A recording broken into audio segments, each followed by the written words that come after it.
بسم اللہ الرحمن الرحیم۔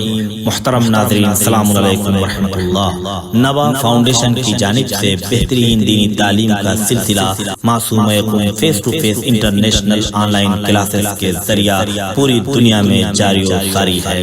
الحمدللہ بچے بڑے مرد و خواتین سب کے الگ الگ لیول اور الگ الگ کورسز ہیں۔ چلڈرن کلاسز میں ایکسپرٹ ٹیچرز کے ذریعے اردو، عربک، احکام، ترجمہ قرآن، دینیات، تجوید، قرات قرآن، حفظ، اخلاق، دعا اور خطابت سکھائی جاتی ہے۔ بڑے لوگوں کے لیے کلاسز میں تجوید قرآن، نہج البلاغہ، حسن تلاوت، ترجمہ و تفسیر قرآن، احکام، عقائد، خطابت، دعا اور تاریخ جیسے اہم موضوعات کی تعلیم دی جاتی ہے۔ سارے سرٹیفکیٹ المصطفیٰ انٹرنیشنل یونیورسٹی کی جانب سے دیے جاتے ہیں۔ رجسٹریشن کے لیے 15 اپریل سے 10 مئی 2021 تک ادارے سے رابطہ کر کے ایڈمیشن فارم حاصل کر لیں۔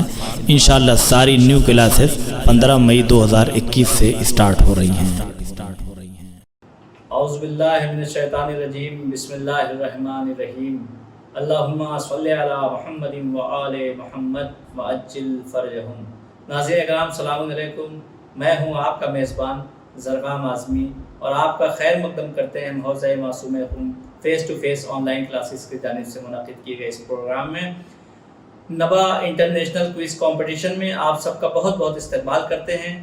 جیسا کہ پچھلا ایپیسوڈ آپ نے سماعت کیا ہے توحید کے حوالے سے، اور آج کا ہمارا آخری درس ہے، آخری ایپیسوڈ ہے قیامت کے موضوع پر، لہٰذا سوالوں کے جواب دینے کے لیے پھر ہمارے ساتھ اسٹوڈیو میں موجود ہے استاد الاساتذہ سرپرست نوا فاؤنڈیشن علی جناب مولانا سید ذوالفقار حیدر صاحب۔ آئیے ان کی بارگاہ میں چلتے ہیں سوال لے کے۔ قبلہ السلام علیکم۔ وعلیکم السلام ورحمۃ اللہ وبرکاتہ۔ اس سے پہلے کہ آپ سے گزارش کی جائے کچھ سوال پوچھے جائیں آپ سے گزارش یہ ہے کہ کچھ چونکہ پرآشوب ماحول چل رہا ہے پوری کائنات میں، پوری انسانیت پریشان ہے، کرونا وائرس کے چپیٹ میں پوری انسانیت ہے، لہٰذا آپ سے گزارش ہے کچھ 2-4 کلمات بیان۔ اعوذ باللہ من الشیطان الرجیم، بسم اللہ الرحمن الرحیم، نحمدہ و نصلی علی رسولہ الکریم وعلی الطیبین الطاہرین المعصومین۔ بسم اللہ الرحمن الرحیم۔ امن یجیب المضطر اذا دعاہ ویکشف السوء، امن یجیب المضطر اذا دعاہ ویکشف السوء، امن یجیب المضطر اذا دعاہ ویکشف السوء، امن یجیب المضطر اذا دعاہ ویکشف السوء، امن یجیب المضطر اذا دعاہ ویکشف السوء۔ پروردگار تجھے واسطہ ہے محمد و آل محمد علیہ السلام کی عظمتوں کا، معبود تجھے واسطہ ہے شہدائے کربلا اسیران حرم علیہ السلام کا، پروردگار تجھے واسطہ ہے عظمت محمد و آل محمد علیہ السلام کا۔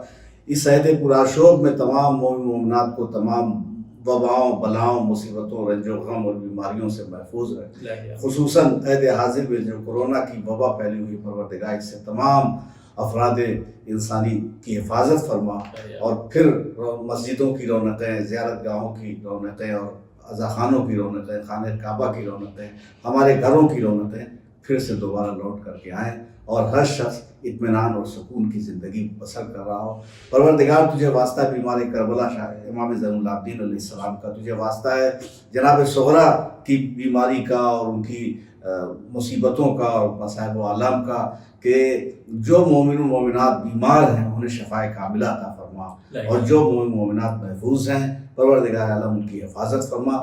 ناظرین آپ سے بھی گزارش ہے کہ اپنی دعاؤں میں آپ تمام مومن مومنات اور تمام افراد انسانی کی حفاظت اور جان و مال کے تحفظ کے لیے اور ایک پرامن زندگی کے لیے دعا مانگتے رہیے۔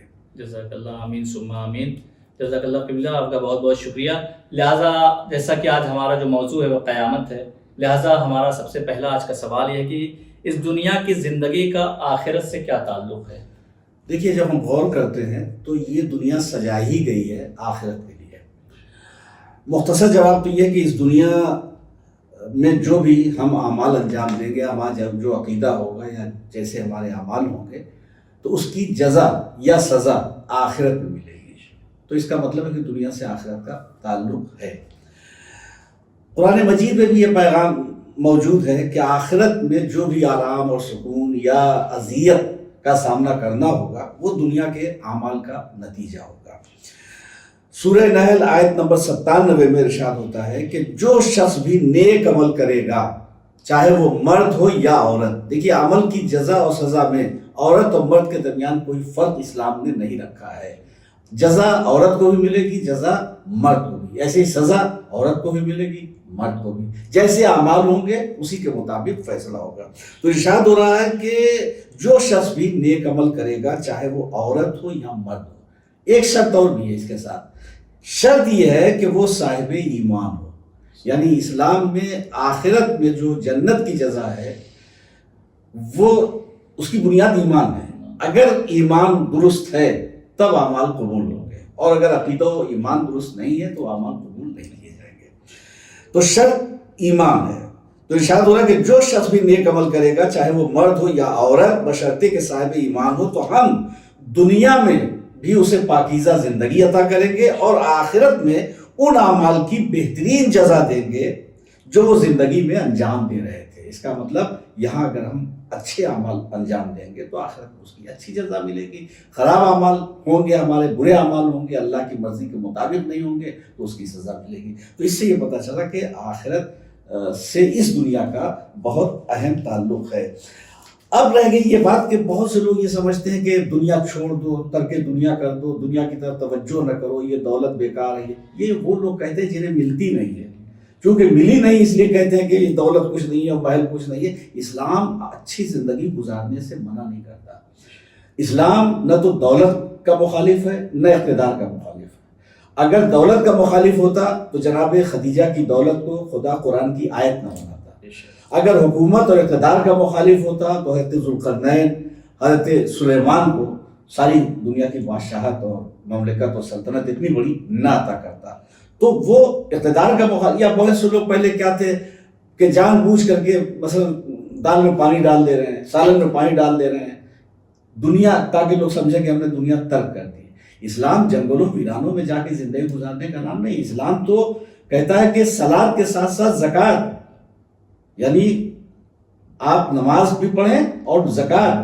تو مالدار ہوں گے تبھی تو، صاحب دولت ہوں گے تبھی تو زکوٰۃ نکالیں گے. تو اب یہاں پہ دیکھیے ایک بات قابل غور ہے کہ صلاۃ اللہ کا حق ہے، زکوٰۃ بندوں کا حق ہے. تو اس کا مطلب یہ ہے کہ اس دنیا کے اعمال کی جزا جو وہاں ملے گی اللہ کی رضا کی بنیاد پہ. اللہ کی رضا اس بات میں ہے کہ اللہ کا حق بھی ادا کیا جائے، بندوں کا بھی حق ادا کیا جائے. تو اب اس سے یہ پتہ چلا کہ اس دنیا کا آخرت سے تعلق ہے. اب اس دنیا کا آخرت سے کیا تعلق ہے یہ سمجھنے کے لیے اللہ نے ہمیں عقل دی ہے. حالانکہ اس نے ہمیں آزاد پیدا کیا ہے، با اختیار پیدا کیا ہے. ہم جو عقیدہ چاہیں اختیار کریں، جو چاہے عمل کریں، اچھا برا جو کہیں، اس میں اختیار دیا. یہ نہیں کہ بالکل بہت آئے کہ روح قبض کر لیں، اختیار دے دیا اللہ نے، لیکن عقل دی ہے. عقل کی میزان میں فرق ہے کہ وہ کون سا عمل ہے جو آخرت میں ہمارے لیے سکون کا ذریعہ ہوگا. چنانچہ پروردگار عالم سورہ مومنون آیت نمبر 115 میں ارشاد فرما رہا ہے کہ کیا تم نے یہ خیال کیا تھا کہ ہم نے تمہیں عبث خلق کیا ہے اور تم ہماری طرف پلٹائے نہیں جاؤ گے؟ یعنی دنیا میں بھیجے گئے تو تمہیں ہماری طرف پلٹ کر آنا ہے، تو ایسے آؤ جیسے آنا چاہیے اور ہم راضی رہیں. کلمہ انا للہ و انا الیہ راجعون میں بھی یہی تعلیم ہے کہ اس دنیا سے آخرت کا گہرا تعلق ہے. بے شک، جزاک اللہ. تو ناظرین انشاءاللہ آپ مطمئن ہوں گے سوال سے، لہٰذا ہم بڑھتے ہیں اپنے دوسرے سوال کی طرف. اور آج کا ہمارا دوسرا سوال یہ ہے کہ برزخ کسے کہتے ہیں؟ اکثر سنا جاتا ہے برزخ کسے کہتے ہیں، اس کی توضیح. دیکھیے اللہ اگر چاہتا تو مرنے کے بعد ہی فیصلہ کر دیتا ہے، جنت اور جہنم کا فیصلہ کر دیتا ہے. اتنی طولانی انتظار کی کوئی بظاہر ضرورت نہ ہوتی اللہ کو، لیکن یہ اللہ کا لطف و کرم ہے. مثلا اس وقت ہم درس دے رہے ہیں، ہماری ایک اسٹوڈنٹ نے ہم کو میسج کیا کہ آپ لوگوں کے کلاس سے ہماری زندگی بدل گئی. تو یہ ایک کی خبر تو ہمیں مل گئی کہ کچھ زندگی میں تبدیلی آئی. ایسے ہی ایک صاحب نے سعودیہ سے لکھا کہ آپ کی اس اسپیچ سے یا آپ کی تقریر سے یا آپ کے کلاس سے، آپ لوگوں کے کلاس سے ہم دین اور مذہب کی طرف متوجہ ہو گئے. ورنہ یہاں دولت دنیا میں گھرے ہوئے تھے، نماز وغیرہ تو صرف اس لیے پڑھتے تھے کہ وہاں کے قانون کے اعتبار سے مجبور تھے، کفیل کے سامنے، یعنی خدا کے لیے نہیں پڑھ رہے تھے، کفیل کے لیے پڑھ رہے تھے. لیکن جب سے یہ آپ لوگ کی کلاس سن رہے ہیں اس وقت سے نہ جانے کیا انقلاب آ گیا ہے کہ اب یہ دل چاہتا ہے کہ ہمارا خدا ہم سے راضی ہو جائے. تو اب دیکھیے عمل ہم نے مثلا 30 منٹ کا انجام دیا، یا کل تھوڑی سی تاخیر ہو گئی تھی 2-4-5 منٹ کی، تو یہ 30 منٹ 35 منٹ کا وقت ہم نے کلاس لینے میں صرف کیا. اب کسی کی زندگی بدل گئی اس میں، تو اب اس بدلی ہوئی زندگی میں کتنا اثر اس کی زندگی میں ہوتا ہے، وہ کتنا نیک کام کرتا ہے، کتنا اچھا کام کرتا ہے. تو مرنے کے بعد اگر خدا فوراً فیصلہ کر دیا ہوتا تو ہمارے عمل کی یہ لہریں جو دور تک پہنچ رہی ہیں، اس کی جزا، جب ثواب جاریہ، اس کی جزا کہاں لکھی جاتی ہے؟ یہ اللہ کا لطف و کرم ہے کہ فوراً فیصلہ نہیں کیا. قبر میں اصول دین، عقائد کا سوال ہوگا. کیوں؟ اس لیے کہ عقیدے میں کوئی تبدیلی نہیں ہو سکتی. لیکن جو عمل کا دفتر ہے وہ قیامت میں اس کا حساب رکھا ہے. یہ درمیان کی زندگی برزخ کی زندگی ہے. برزخ کسے کہتے ہیں؟ برزخ دنیا و آخرت کے درمیانی عالم کو کہا جاتا ہے.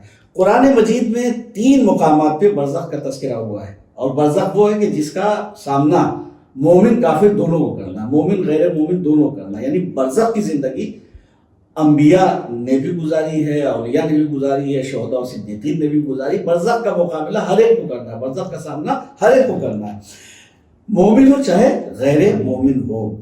فرق اتنا ہے کہ اعمال کے اعتبار سے وہ برزخ والی زندگی یا اچھی ہوگی اور یا تکلیف دہ ہوگی. اگر انسان جنت کا مستحق ہوگا تو جنت والی کیفیت قبل ہی ہو جائے گی، وہ برزخ کی پوری زندگی جو ہے وہ جنت جیسی کیفیت ہوگی. اور اگر انسان کے اعمال دوزخ جیسے ہیں تو پھر اس کی زندگی جہنم کا نمونہ وہ برزخ والی زندگی ہوگی. برزخ 2 چیزوں کے درمیانی فاصلے یا حائل کو کہا جاتا ہے، اور اصطلاح میں قبض روح کے بعد سے، غسل و کفن کے بعد ہمیں قبر تک پہنچا دیا، اس کے بعد جو پوری زندگی قیامت تک کی وہ برزخ ہے. قرآن مجید میں 3 مقامات پہ برزخ کا تذکرہ ہوا ہے. سورہ فرقان آیت نمبر 53، سورہ رحمان آیت نمبر 20. یہ 2 مقامات جو ہیں وہ درمیانی فاصلے یا حائل کے معنوں میں استعمال ہوئے. لیکن سورہ مومنون میں آیت نمبر 100، سورہ مومنون آیت نمبر 100، یہ 100 نمبر وہ پولیس والا نمبر نہ سمجھیے گا، یہ آیت نمبر 100 ہے.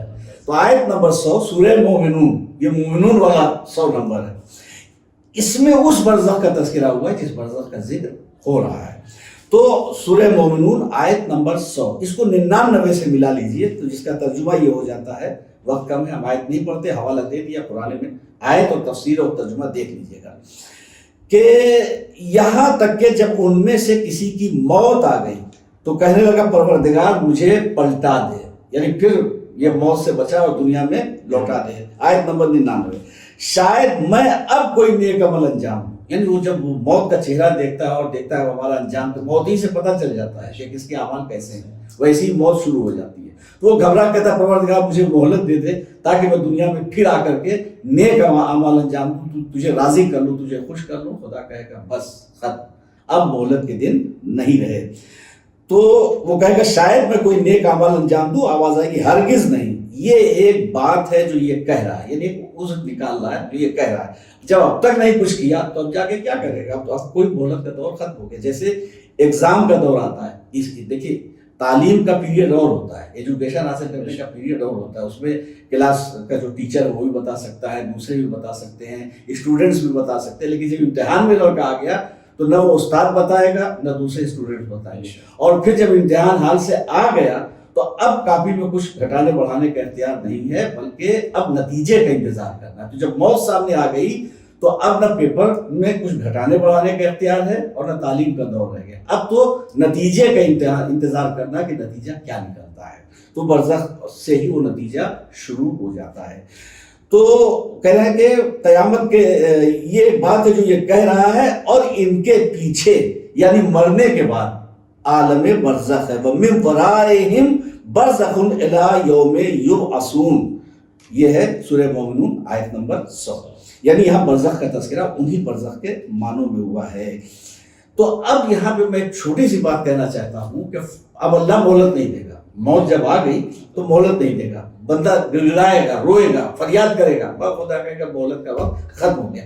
فرض کیجئے کہ اس وقت جو ہم بول رہے ہیں ہم مر گئے، موت قریب آ گئی اور اب اللہ سے ہم مہلت مانگ رہے ہیں. تو اب جتنی زندگی بچی ہوئی ہے ہماری، اسی کو ہم مہلت سمجھ لیں.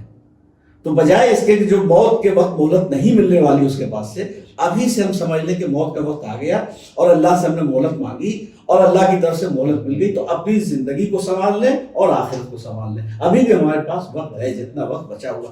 ایک لمحے کے لیے دوزخ کے کنارے سے جنت تک آنے کے لیے یہ ایک لمحہ بہت کافی ہے، جیسا کہ حضرت حر کی زندگی ہے. ایک لمحے کے فیصلے نے حضرت حر کو کہاں سے کہاں پہنچا دیا. یعنی حضرت حر وہی تھے جہاں حرملہ تھا، لیکن اب علیہ السلام ہو گئے امام زمانہ اور تمام اماموں کے سلام، جہاں تمام شہداء کو آ رہے ہیں وہاں حضرت حر کو بھی آ رہا، اور حضرت حر کو ایک امتیازی مقام یہ ملا، ایک پل کے فیصلے میں امتیازی مقام یہ ملا کہ جناب سیدہ کا رومال ملا، جناب زینب کی دعائیں ملی، امام حسین صاحب نے جنت کی ضمانت دی، تو کچھ امتیازات ملے۔ تو بہرحال فیصلے کے لیے ایک لمحہ کافی ہے، مگر جب تک کی مہلت ہمیں دی گئی ہے، یعنی کہ موت آ گئی تو اللہ ہمیں واپس کر دے، ایسا نہیں ہونا چاہیے۔ تو بہرحال اب جو آخر ہمیں عذاب یا آرام ملنے والا ہے وہ یہی کے اعتبار سے ملے گا۔ ایک واقعہ ہم بیان کرتے جسے آیت اللہ دست غیب نے تحریر فرمایا ہے، ان کی معاد اور قیامت، معاد یا قیامت بھی کتاب ہے اور داستان ہائے پراگندہ بھی کتاب ہے۔ تو تحریر فرماتے ہیں آغا دست غیب، آیت اللہ دست غیب فرماتے ہیں کہ عید کے دن کچھ دوست اپنے ایک دوست سے ملنے کے لیے گئے، اس دوست کا گھر قبرستان کے پاس تھا، تو اب وہ تھک گئے تو قبرستان کے پاس بیٹھ گئے سکون لینے کے لیے۔ اچانک ایک کو مذاق سوجا، اس نے کہا کہ آج عید کا دن ہے، کیا آپ ہماری دعوت نہ کریں گے؟ یعنی قبر پہ کہہ رہا ہے صاحب قبر سے کہ آج عید کا دن ہے، کیا ہماری دعوت نہ کریں؟ کہا اچھا آج تو نہیں، اگلے ہفتے اسی کی آج ہی کے دن تم لوگوں کی دعوت ہے، سب لوگ آنا۔ اب یہ لوگ گھبرائے، جہاں دوست کیا جائے تھے وہاں بھی نہیں گئے، اب تو سمجھ گئے کہ قبر کے مردے کی دعوت کا مطلب یہ کہ ہم بھی گئے ہیں۔ اب گھر پہ آئے، نہائے دھوئے، کپڑا بدلے، ایک ایک سے معافی مانگ رہے ہیں، استغفار کر رہے ہیں، اللہ سے معافی مانگ رہے ہیں، بندوں سے معافی مانگ رہے ہیں، یاد کر رہے ہیں، دماغ پہ زور دے رہے ہیں کہ کس کا ادھار باقی ہے، کس کا قرضہ باقی ہے، کس کو ہم نے برا بھلا کہا ہے، ایک ایک سے معافی مانگ رہے ہیں، ہر ایک کا قرض ادا کر رہے ہیں، جو حقوق رہ گئے ہیں اس کی یا تو معافی مانگ رہے ہیں یا اسے ادا کر رہے ہیں، یہاں تک کہ جب وہ آخری دن آیا جس کا جو وہ مقرر تھا اور موت نہیں آئی، تب یہ لوگ پھر اس صاحب قبر کی قبر پہ آئے اور آپ کہا بھائی آپ نے بلایا تھا، ہم چلے آئے۔ تو آواز آئی کہ قبر میں راستہ بن چکا ہے، آپ حضرات تشریف لائیے۔ اب جو دیکھا تو قبر میں راستہ بن چکا تھا، یہ اترے تو قبر کی تنگی غائب ہو چکی تھی، ایک وسیع و عریض باغ حد نظر تک، بڑا خوبصورت باغ، وسیع و عریض۔ تو اب یہ باغ میں جا کے تب پریشان ہو گئے کہ دائیں جائیں بائیں جائیں، کہ اتنے میں دیکھا کہ ایک شخص نے آواز دی کہ داہنی طرف سے چلے آئیے، یہ جنت کے باغوں میں سے ایک باغ ہے۔ اب وہ قبر والا کا وہ اندھیرا اور گھٹن اور تاریکی یا تنگی جیسے کچھ نہیں، ایک وسیع و عریض باغ۔ اب آواز آئی کہ داہنی طرف آئی، جب داہنی طرف سے کچھ آگے بڑھے تو کیا دیکھا کہ بہت عالی شان محل ہے، بڑا خوبصورت محل ہے، اور اس محل میں نوکر چاکر سب گویا لوگ موجود ہیں، جیسے کوئی بادشاہ بیٹھا ہوا ہو۔ بہرحال یہ لوگ پہنچے تو بڑی خاطر و مدارات صاحب قبر نے کی، اور کافی پتہ چل رہا تھا جیسے کوئی بادشاہ تخت سلطنت پہ بیٹھا ہوا حکومت کر رہا ہے، اور رعایا جو ہے وہ چاروں طرف ان کی خدمت کے لیے موجود ہے، اور ایسے پھل فروٹ اور میوے وغیرہ موجود تھے جو انہوں نے اس دنیا میں نہیں دیکھے تھے۔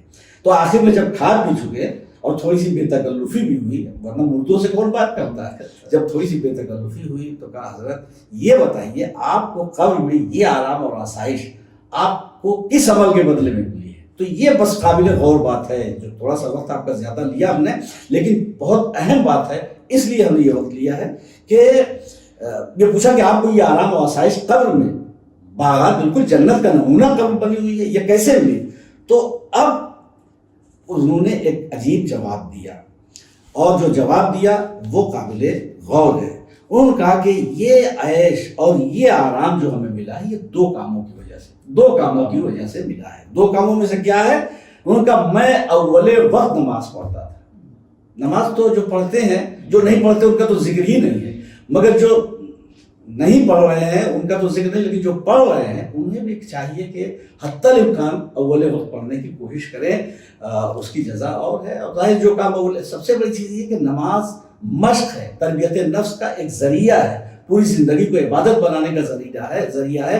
یہیں سے اگر ہم وقت کے پابند ہوں گے تو زندگی کے تمام امور میں وقت کی پابندی ممکن ہو سکے گی۔ تو اس نے کہا مجھے دو کاموں سے یہ آرام ملا، اول یہ کہ میں نماز اول وقت پڑھتا تھا، اور دوسرے ناپ تول میں کمی نہیں کرتا تھا۔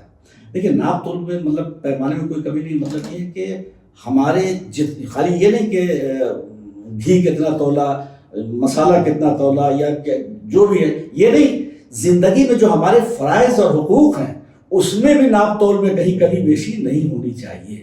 تو پہلی چیز اول وقت میں نماز پڑھنا یہ خدا کا حق تھا، ناپ تول میں کمی نہ کرنا یہ بندوں کا حق تھا۔ تو گویا وہ خدا اور بندوں کے دونوں حق کا جب اس نے اس کی ادائیگی کر لی تو پروردگار عالم نے یہ جزا دی۔ اب ہمیں فیصلہ کرنا ہے کہ برزخ کی یہ طولانی زندگی جو ہے وہ ہمیں کیسی گزارنی ہے اور آخرت میں کیسی جزا حاصل کرنی ہے۔ جیسا عمل ہم انجام دیں گے ویسے ہی ہماری برزخ کی زندگی ہوگی اور ویسے ہی آخرت کی زندگی ہوگی۔ جیسا کہ آپ نے کہا معاد یا قیامت کی بات کہی ہے ابھی، لہٰذا ناظرین ہمارا تیسرا سوال یہ ہے قبلہ سے کہ معاد یا قیامت کسے کہتے ہیں، اس کی وضاحت فرمائیں۔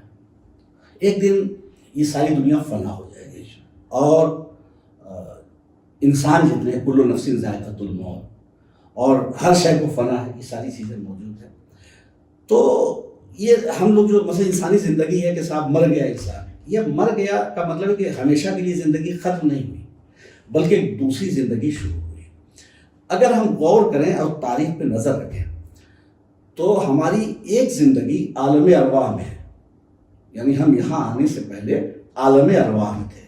عالم ارواح سے ماں کے شکم میں آئے تو پہلے وہاں موجود تھے، وہاں سے انتقال ہوا، اب ماں کے شکم میں رحم مادر میں ہم موجود ہیں۔ پھر مثلا 9 مہینے کی مدت گزری، اب شکم مادر سے انتقال ہوا، اب وہاں سے انتقال ہو گیا لیکن زندگی نہیں ختم ہوئی، صرف وہاں اب نہیں ہے، جہاں تھے وہاں اب نہیں، عالم ارواح میں تھے وہاں نہیں، پھر شکم مادر میں آئے تو وہاں نہیں ہے، شکم مادر سے اس دنیا میں آئے۔ اب ایک چیز آپ یہ ذرا غور کریں کہ جب شکم مادر میں تھے اگر کوئی ذریعہ ایسا ہوتا کہ کوئی ہم کو سمجھاتا کہ یہ ماں کے پیٹ کی زندگی جو ہے یہ بہت محدود ہے، اس کے باہر جب تم آؤ گے اور وہ زندگی دیکھو گے تو بہت بڑا آسمان ہے، بہت بڑی زمین ہے، نہریں ہیں، باغات ہے، سمندر ہے، چاند ہے، سورج ہے، ستارے ہیں، تو آدمی یقین نہیں کرے گا، اس لیے وہ تو ایک چھوٹی سی دنیا میں رہا۔ تو جیسے ماں کے پیٹ میں رہنے والا اس دنیا کی کیفیتوں کو نہیں سمجھ سکتا، ویسے ہی اس دنیا میں رہنے والا آخرت کی حقیقتوں کو نہیں سمجھ سکتا۔ جب تک وہاں جائے گا نہیں، دیکھے گا نہیں تو آخرت کی حقیقتوں کو نہیں سمجھ سکتا۔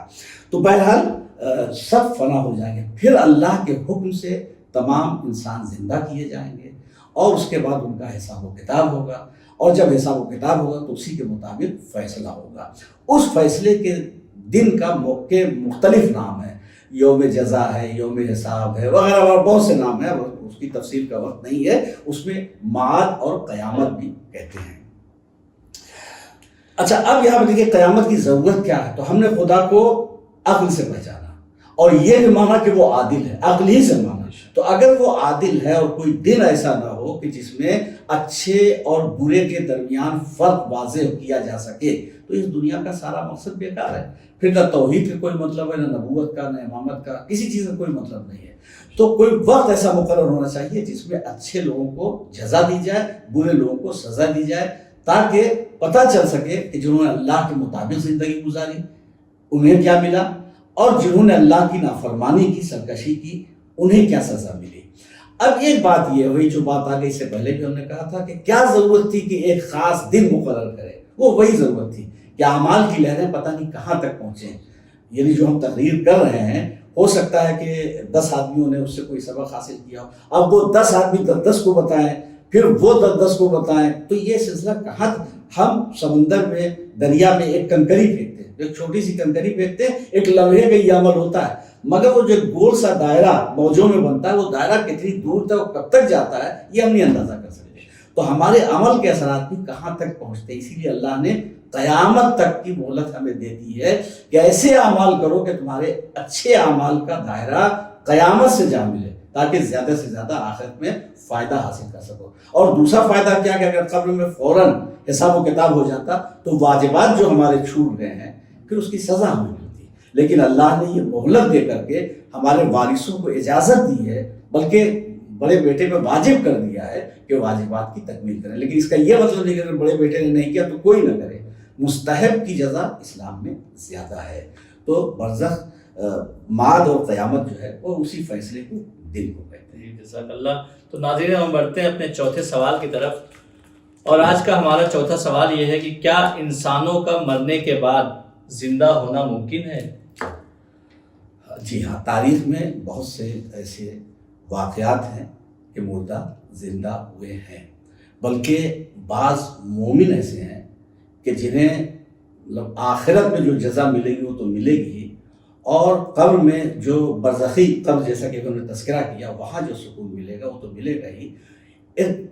عمل اور عقیدہ اور اللہ کے نام پہ اگر زندگی گزاری ہے یا جہاد کیا یا قربان کی ہے زندگی، تو ان کا کفن تک پیدا نہیں ہوتا، ان کا جسم تک خراب نہیں ہوتا، یعنی دوبارہ زندہ ہونا تو دور کی بات ہے، جسم کا خراب ہو جانا ایک فطرت کے عین مطابق ہے، لیکن اللہ اس جسم کی حفاظت، کفن کی حفاظت کرتا ہے۔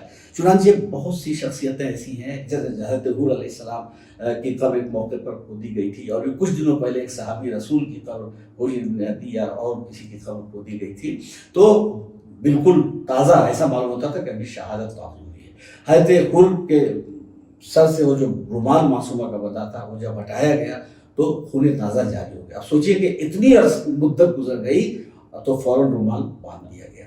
تو جسم بھی بچ سکتا ہے، اللہ کی قدرت سے کیا نہیں ہے۔ پھر آخرت میں جو ایسے مومنین کو جزا ملے گی، وہ ایک چیز تھی جو رہ گئی تھی، ہم چاہتے ہیں کہ اسے بیان کر دیں، کہ قبر میں جو برے اعمال کیے ہوں گے ان کی دنیا اور ہوگی، جن کے اعمال اچھے ہوں گے ان کی دنیا اور ہوگی، ایسے ہی آخرت میں اچھے اور برے عمل کرنے والوں کی دنیا اور ہوگی۔ زندہ تو سب کیے جائیں گے، اچھے بھی برے بھی۔ برے زندہ کیے جائیں گے جنہوں نے اہل بیت کے حقوق کو چھینا ہے، جنہوں نے بندوں کے حقوق کو چھینا ہے، جنہوں نے ظلم کیا ہے، انہیں مظالم کی سزا دی جائے گی۔ جنہوں نے ظلم سہے ہیں تو اس مظلومیت کی انہیں جزا دی جائے گی، اور پھر وہ ایک فیصلہ ہوگا، ظالم اور مظلوم کے درمیان ایک خاص فیصلہ ہوگا، اور اس کی بہت تشریحات ہیں، توضیحات ہیں۔ تو شیخ مفید علیہ الرحمٰن نے ایک روایت میں امام حسین علیہ السلام سے نقل کیا ہے کہ امام نے فرمایا کہ ہر وہ شخص جو ہمیں دل سے چاہنے والا اور زبان اور عمل سے ہماری مدد کرنے والا ہوگا، وہ روز قیامت ہمارے ساتھ ہمارے گھر میں ہوگا۔ روز قیامت ہمارے ساتھ ہمارے گھر میں ہوگا۔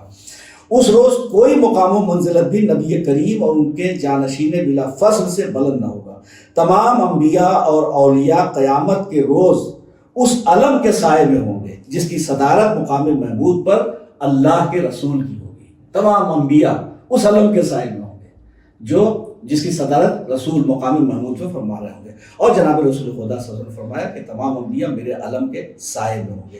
تو یہ سب انتظام جو ہوا ہے، اور شاید میں سمجھتا ہوں کہ لوگوں کو زندہ کر کے ایک مقام پہ جمع کر کے حساب و کتاب والا جو کرنا ہو تو کرنا ہے، لیکن شاید مصلحت پروردگار یہ ہو کہ آل محمد کا جو شرف تھا، محمد و آل محمد علیہ السلام کو جو شرف تھا، وہ دنیا پہچان نہیں سکی۔ تو ایک دفعہ قبر سے زندہ کر کے ایک جگہ سب کو جمع کر کے کم سے کم دکھا تو دیا جائے کہ پیغمبر اسلام کا، اللہ کے حبیب کا کردار کیا ہے، ان کا درجہ کیا ہے، ان کا مرتبہ کیا ہے، ہمارے 12 اماموں کا درجہ کیا ہے، شہزادی فاطمہ کا درجہ کیا ہے۔ اور جب لوگ درجہ دیکھیں گے تو ہاتھ ملیں گے۔ قرآن کہتا ہے کہ ہاتھ مل کے اور ہونٹوں سے، دانتوں سے زبان کاٹ کے یہ کہیں گے کاش ہم نے فلاں کو دوست نہ بنایا ہوتا، ان لوگوں کو دوست بنایا ہوتا کہ جن کے توفیل میں لوگوں کو جنت مل رہی۔ تو مردوں کے زندہ ہونا کوئی ایسی حیرت انگیز بات نہیں ہے کہ جس پہ بہت دیر تک بحث کی جائے۔ سورہ یاسین میں پروردگار عالم کا ارشاد ہو رہا ہے، آیت نمبر 79 ارشاد ہو رہا ہے سورہ یاسین میں، بسم اللہ الرحمن الرحیم، قل یحییھا الذی انشأھا اول مرۃ وہو بکل خلق علیم۔ وہی جو انسان کو پہلی بار وجود ملا ہے، جب کچھ نہ تھا، کچھ تھا ہی نہیں، پہلی مرتبہ کچھ نہیں سے سب کچھ بنا دیا، تو اب تو کچھ موجود ہے، میٹیریل موجود ہے، تو مر جانے کے بعد وہ زندہ کیوں نہیں کر سکتا؟ ایسے ہی سورہ بقرہ میں مردوں کے زندہ ہونے کے 5 واقعات بیان ہوئے۔ ایک سورہ بقرہ میں مردوں کے زندہ ہونے کے 5 واقعات مثال کے طور پر بیان ہوئے ہیں۔ نمبر 1، سورہ بقرہ آیت نمبر 55-56، جب قوم موسیٰ نے خدا کے دیکھنے کی ضد کی، بجلی چمکی اور لوگ مر گئے، پھر اللہ نے دوبارہ زندگی عطا کی۔ ایک تو یہ منظر ہے۔ دوسرا، بنی اسرائیل میں ایک شخص کا قتل ہوا، قاتل کا پتہ لگانے کے لیے اللہ نے تدبیر بتائی۔ کیا تدبیر بتائی؟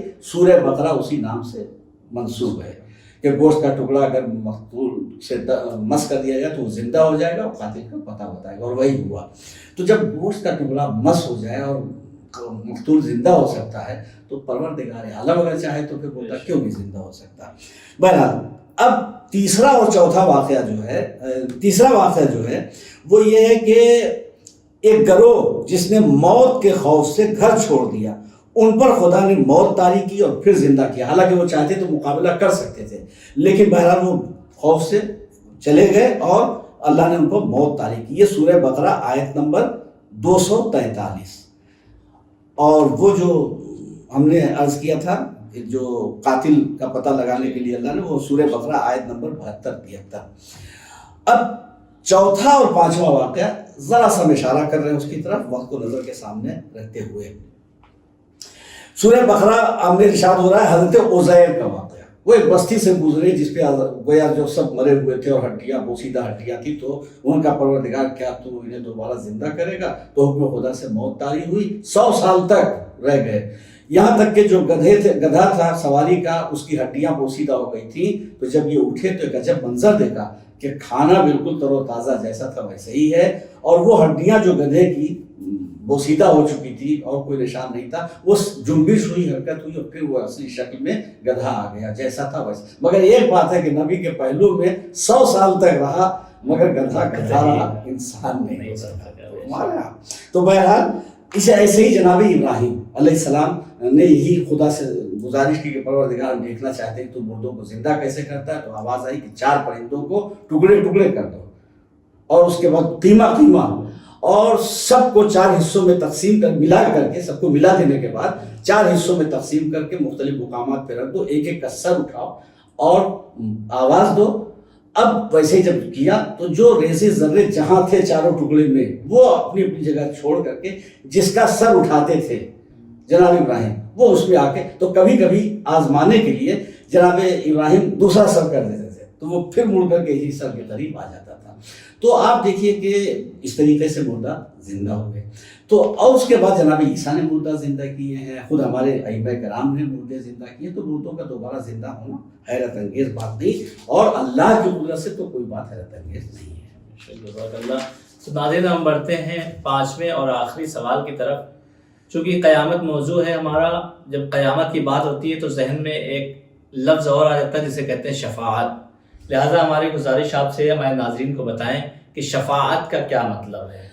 شفاعت دیکھیے، بہت سے ایسے مومنین ہیں کہ جن کے اعمال میں کمی رہ گئی ہوگی یا ان سے گناہ ہوا ہے، تو حسب گنجائش ہونی چاہیے. حسب گنجائش رسول، ائمہ کرام اور خاص درجے کے مومنین کی سفارش سے ان کو بخش دیا جائے گا. یہ اسے شفاعت کہتے ہیں. اب یہ سفارش بھی ہر ایک کے لیے نہیں ہوگی. مثلا اس دنیا میں بھی اگر کسی کو سزائے موت ملی ہے تو صدر مملکت پریزیڈنٹ کو اختیار ہے کہ وہ سزا تبدیل کر سکتا ہے یا معاف کر سکتا ہے، مگر ہر ایک کی سزا معاف نہیں کرتا. وہ دیکھے گا کہ کس کی سزا معاف کرنے کے لائق ہے.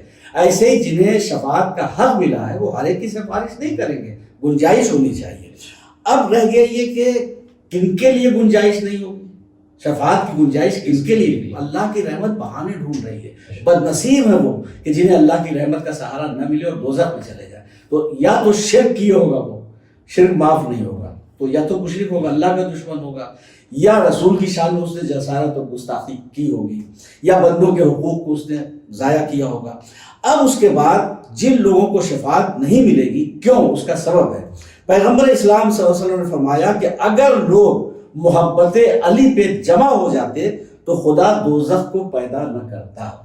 تو جو لوگ اہل علی سے محبت نہیں رکھتے ہوں گے وہ ان کے لیے جہنم ہے. ان کے لیے کوئی سفارش کام آنے والی نہیں ہے، اور نہ کوئی سفارش کرنے والا ان کے لیے سفارش کرے گا. کیوں؟ اس لیے کہ علی کی محبت یا اہل بیت کی محبت خدا کا حکم ہے اور رسول کا حکم ہے. تو جس نے مخالفت کی اس نے گویا خدا اور رسول کی مخالفت کی، تب اس کی سفارش کا کوئی امکان نہیں ہے. اسی طریقے سے ہمارے اہل بیت علیہ السلام، جنہیں ہم اہل بیت کہتے ہیں، جن کی محبت کر رہے ہیں، اہل بیت کی محبت کا حکم خدا نے دیا ہے اور اجر رسالت قرار دیا ہے. تو وہ عمل کیا قبول ہوں گے کہ جس کی اجرت نہ دی جائے.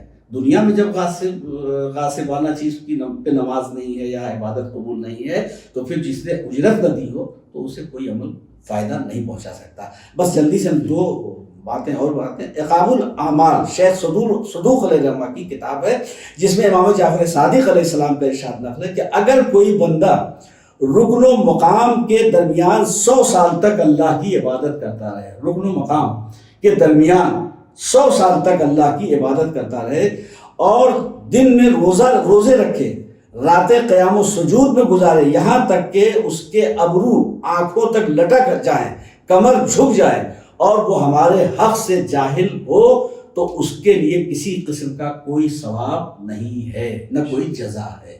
تو اہل بیت سے دور جو رہے گا اس کی شفاعت کا امکان نہیں ہے. امام محمد باقر نے فرمایا کہ اگر پوری عمر کعبے میں رکن و قیام کے درمیان عبادت کرتے ہوئے کوئی مر جائے اور اہل بیت کی ولایت نہ رکھتا ہو تو خداوند عالم اسے منہ کے بل دوزخ میں ڈالے گا. پتہ چلا شفاعت کا حق اللہ نے جن لوگوں کو دیا ہے وہ بھی ان کی شفاعت نہیں کریں گے کہ جن کے دلوں میں اہل بیت کا بغض ہوگا، یا اہل بیت سے محبت نہیں ہوگی، یا جنہوں نے اجر رسالت ادا نہیں کیا ہوگا. جزاک اللہ. تو انشاءاللہ ناظرین، جیسا کہ آپ نے قرآن اور حدیث کے حوالے سے سوال و جواب سماعت کیے، لہٰذا آج کا ہمارا یہ آخری ایپیسوڈ یہیں پہ تمام ہوتا ہے. تب تک کے لیے ہمیں اجازت دیجیے، اپنا خیال رکھیے. پھر انشاءاللہ ملاقات ہوگی ایک نئے ایپیسوڈ کے ساتھ. تب تک کے لیے اپنا خیال رکھیں، اپنے گھر والوں کا خیال رکھیں. السلام علیکم ورحمۃ اللہ وبرکاتہ. خداوند عالم سب کو محفوظ رکھے اور اپنی حفظ و امان میں رکھے، بلاؤں وباؤں سے محفوظ رکھے، کورونا کی بلا سے ہر ایک کو محفوظ رکھے. پوری دنیا میں جہاں جہاں مومنات ہیں اور جو بیمار ہو چکے انہیں شفا کاملہ عطا فرمائے. آمین. بسم اللہ الرحمن الرحیم. محترم ناظرین السلام علیکم ورحمۃ اللہ. نوا فاؤنڈیشن کی جانب سے بہترین دینی تعلیم کا سلسلہ معصوم یقوم face to face international online classes کے ذریعہ پوری دنیا میں جاری و ساری ہے. الحمدللہ بچے بڑے مرد و خواتین سب کے الگ الگ لیولز اور الگ الگ کورسز ہیں. چلڈرن کلاسز میں ایکسپرٹ ٹیچرز کے ذریعے اردو، عربک، احکام، ترجمہ قرآن، دینیات، تجوید، قرات قرآن، حفظ، اخلاق، دعا اور خطابت سکھائی جاتی ہے. بڑے لوگوں کے لیے کلاسز میں تجوید قرآن، نہج البلاغہ، حسن تلاوت، ترجمہ و تفسیر قرآن، احکام، عقائد، خطابت، دعا اور تاریخ جیسے اہم موضوعات کی تعلیم دی جاتی ہے. سارے سرٹیفکیٹ المصطفیٰ انٹرنیشنل یونیورسٹی کی جانب سے دیے جاتے ہیں. رجسٹریشن کے لیے 15 اپریل سے 10 مئی 2021 تک ادارے سے رابطہ کر کے ایڈمیشن فارم حاصل کر لیں. انشاءاللہ ساری نیو کلاسز 15 مئی 2021 سے اسٹارٹ ہو رہی ہیں.